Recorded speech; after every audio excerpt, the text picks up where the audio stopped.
Le Premier ministre a reconnu que la France allait mal, et malgré les critiques, il assume et revendique sa méthode, celle du dialogue social.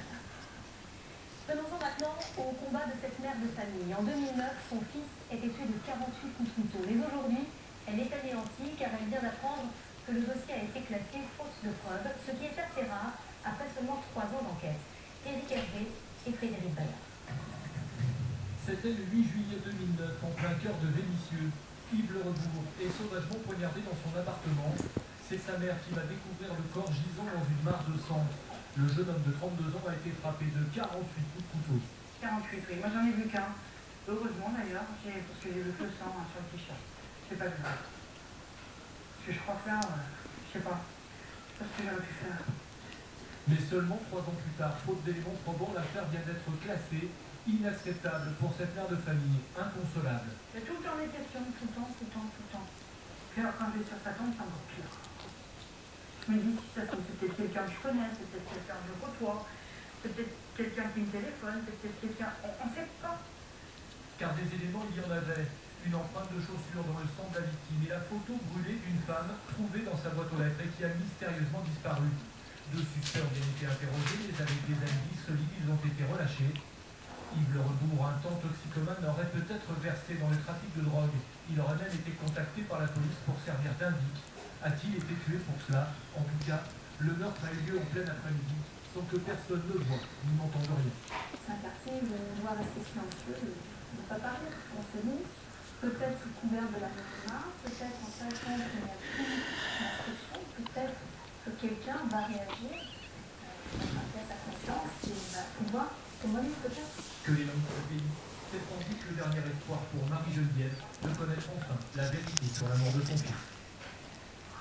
Une question maintenant, que deviennent les biens des criminels saisis par la justice? Une agence a été créée il y a 2 ans pour gérer les lingots d'or, les grosses berlines ou encore les yachts des trafiquants.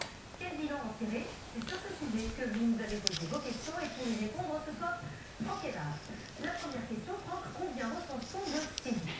La famille, en 2 ans, près de 30 000 biens ont été saisis par l'AGRAS, l'agence de gestion et de recouvrement des savoirs saisis et confisqués, qui a été spécialement créée pour traquer le patrimoine des criminels et accélérer les procédures judiciaires. Mais pourquoi ça ne le fait pas? Des appartements, de l'argent liquide, des comptes bancaires, des voitures, des billets, mais aussi des bateaux, des bijoux ou encore des vêtements de luxe. Alors, quelques exemples précis, quels sont les saisis les plus notables? Alors, il y a par exemple les 100 kilos d'or rapatriés avant-hier de Guyane.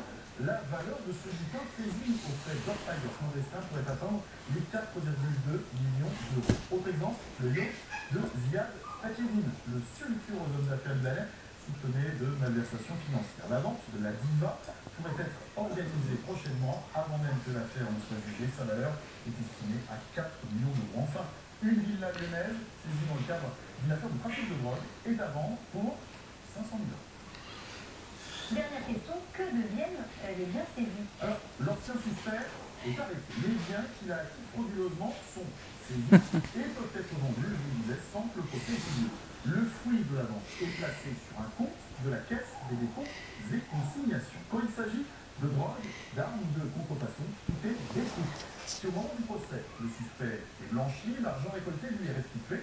Si au contraire, il est jugé coupable, l'argent revient à l'État. Et rien que cette année, 320 millions d'euros auraient servi à renflouer que de lui. Merci Franck. Allez, on va enchaîner avec du sport et je sais que vous aimez ça, alors écoutez bien. Ce week-end, sur tous les terrains, les 50 000 arbitres amateurs français sont à l'honneur pour les 11e journées d'arbitrage. Nous avons rencontré 2 femmes, 2 passionnés, considérées comme les meilleures à leur poste. Julie et Charlotte sont jumelles et elles font la loi sur les terrains de hand. Elles ont été choisies pour arbitrer la finale féminine au JO de Londres. C'est une première pour 2 femmes. Thierry Gardet, Bruno de Godemar et Juliette Amas les ont rencontrées. Même démarche, même sourire, même passion. Julie et Charlotte Bonaventura ne sont pas seules jumelles pour rien. Pour diriger les matchs de l'élite du handball, les oreillettes leur sont quasiment superflues. Nous, c'est un petit plus, par rapport à d'autres binômes qui sont pas jumeaux, tout simplement, et que nous, on besoin de plus de communication orale, parce qu'on est qui geste, à titre de sur la... Arbitre